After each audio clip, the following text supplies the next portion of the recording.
What's up, guys? This is Team APS. I'm Alec, well, on APS Plus, and today I want to show you guys what I'm using this format for Digimon. I've got my deck box right here. I always keep a mat on me and my trusty memory gauge. A lot of people have it printed on their mats. As you can see, I don't have that, so just in case my opponent doesn't have one printed on their mat, I just bring this with me. It's no big deal. So many of you guys know that Battle of Omni dropped not too long ago, and so that's the format we are in, and I always carry at least 2 decks on me.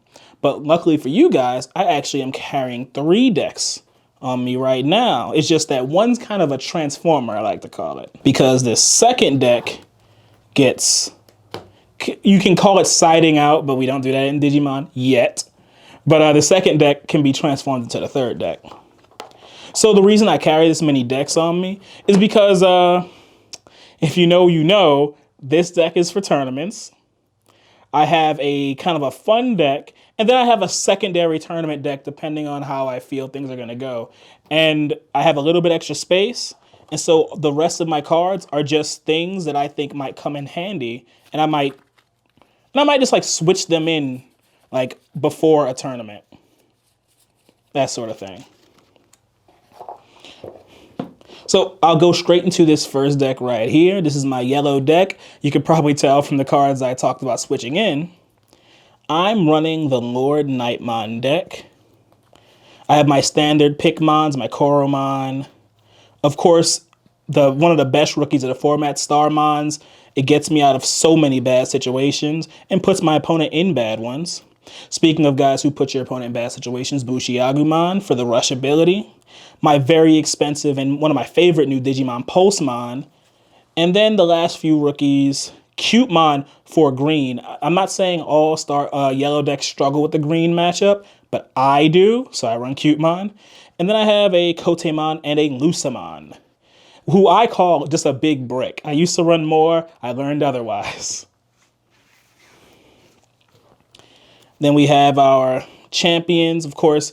This is very standard, at least right now. I have 4 Pidomon, 2 Terriermon, both just cheap evolutions. But I also run 2 of the promo Gatomons, because I do run Mastermon. But I cut some of them to run Unimon, because I'm really bad with the green matchup. You guys know, if you don't know about Nidhoggmon, he kills things that have 5,000 less DP, so I needed to get some guys, some blockers who are over that. And then the last champion is Gladiemon. He's just useful for the Lord Nightmon strategy. Ultimates, this is Lord Nightmon. So of course we have 4 Nightmons, very simple mon. Without Lord Nightmon, I don't think he would be played. But we do have her, so it's not a problem. Next up we have Antilamon and War Growlmon. Some people run like lots of copies of War Growlmon. I don't get a lot of use out of it with my build, so I actually dropped 2 copies for Antilamon, who just helps me make a very cheap Lord Nightmon after I lose my board to things like Nidhoggmon. And then 1 Anduamon, because she's just useful, and that effect lets Mastermon spam the board too when it attacks. And then Lord Nightmon herself. Gotta run 4 copies, 3 Mastermon. Is this perfect? No. Some people, these are all my like level 6s. Some people might run a slash Angemon just to like balance things out.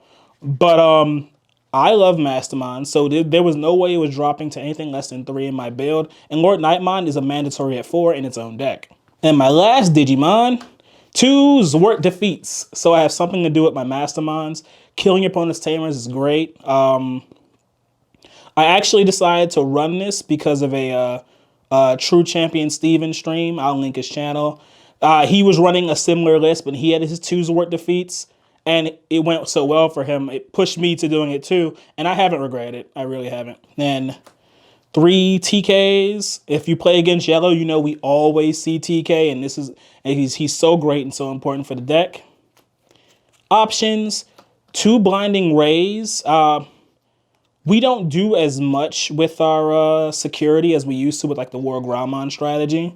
So we don't run as many as we used to, but still gaining 2 memory off of trashing 1 security is so important and so useful for the deck that at least 1, you know. And then I run 2 copies of Spiral Masquerade, a little bit extra DP reduction in this deck. It really makes up for not running Slash Angemon. You guys have probably seen many profiles of people that run a Lord Light 9 deck. They use Slash Angemon. They get all that DP reduction. It's really powerful and really useful, but I like Mastermind, so I run it my way. That's why I need a little bit of help. All right, my second deck. This one is more of the fun deck. I actually keep a fun purple deck on hands at all time. Now, this is a Tactimon control deck, and I've been trying to build it right for so long and been struggling for so long, but True Champion Steven put up a profile that I really liked, and so I'm not going to go too deep into the profile itself. If you want to know more about it, go check out his channel. It'll be linked. But the idea here is keep your evolutions cheap and kind of just control the board. These guys don't matter outside of being cheap and being just generally useful. It only becomes like a big deal once you reach something like Black War Growlmon, who digibursts and lets you like spread your board a bit. Oh, I guess that's important. So where Garurumon and Black Growlmon, they both have the same inheritable effect, and that lets you get multiple attacks off. This is literally the reason we can play a Tactimon control deck. So if you've been around or if you've opened up any amount of packs, you've probably pulled 1 or 2 Tactimons. We thought he was terrible, but he's not. Tactimon gets his effect when he attacks, but if you have, he gets 1 effect if he attacks. If he's the only Digimon on your side of the board, then he gets all 3 of his effects, which includes gaining memory, gaining DP, and destroying up to 3 of your opponent's rookie level Digimon. It's huge to get that effect off, and the inheritables for Black War Growlmon and Where Garurumon let him attack multiple times. He's such a useful and powerful Digimon, even against the tier 0 Lord Nightmon. My other Mega, Zanbamon, he's just cheap. That's really all I can say about it. He has retaliation on him, but he's just cheap. And then I run 2, and then I had to borrow these. Where's the last 2? There we go. I run 4 Zwart defeats in this deck because this is purple and we can do what we want. He's just a great thing to go into on top of your Tactimon or Zanbamon if you want to. And if you check him in security, he's huge. And speaking of huge, we run the 2 X antibodies. He's just crazy. He's crazy and fun. If you ever have Zwart defeat on board and this is in your hand, he only costs 3 to make. Just make him. There's not many matchups where he's bad. And last but not least, my 3 Tamers Matt. Great card. I don't get to use his effect all that often, but sometimes I play him just so I can get the right memory going. And then now this is the tournament version of purple for me. Lilithmon Loop. So the cards that you're seeing here, almost all of these are just helping me draw cards, except for Vilemon, because I need as many blockers as I can in that deck. But it's a lot about drawing cards. Of course, Chimeramon's here just to be in their target for Zwart's effect. The Queen herself, Lilithmon, lets me gain memory off my options. We play plenty of options, namely Jack Raid, which gains memory by itself. Combined with Lilithmon, you gain even more memory. Mega Digimon Fusion.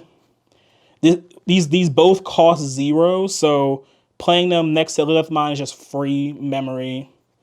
We turn our Lilithmons into Zwart defeat. Zwart defeat grabs costs 8 or less Digimon from your trash. You know, Chimeramons, blockers. And when he attacks, you return a Lilithmon to your hand, and he deletes something. So let's say you grabbed an ultimate with Zwart's effect. Well, then you can just Digivolve into another Lilithmon and get her memory shenanigans off all over again. And because we play a white option, we need to play white tamers. So we run our Tai and Takumis. Great cards. Takumi's especially useful because it lets you draw an extra time when you Digivolve. Getting multiple Takumis on field early game is almost a guarantee for a blowout win. Like, it's pretty insane. Unless, like I've had happen, your like Zort defeats are the bottom 3 cards of your deck, and now you have to essentially deck out in order to do the combo. Horrible thing, but still kind of manageable. I do have matches planned where I'm going to show you how I use this deck, and I'll even survive even after decking out 2 turns ago. It'll be fun. It'll be fun. But yeah, these are the decks that I currently I travel with me to every event. If you have what I have, of course you don't have to have like specifically this. You can carry any like memory gauge. And of course, outside of what I've shown, I keep dice. If you have what I have, you are prepared for literally any situation in Digimon. I keep a casual fun deck for when I'm playing friendlies. I keep 2 different tournament decks ready. And yeah, it's how I'm moving this format. I'm gonna get Trell on here soon. He'll do the same. You're gonna see how he's moving this format. And we're even gonna play some games. So stay tuned. And any questions about my deck box? This is the Gemtech Kraken deck box. I'm a big fan of like pirates and pirate lore since I was a child. And so I saw this and I had to have it. I'll put a link there too if you want to pick up the Gem Kraken deck box. And I'll catch you guys in the next one. Pass turn.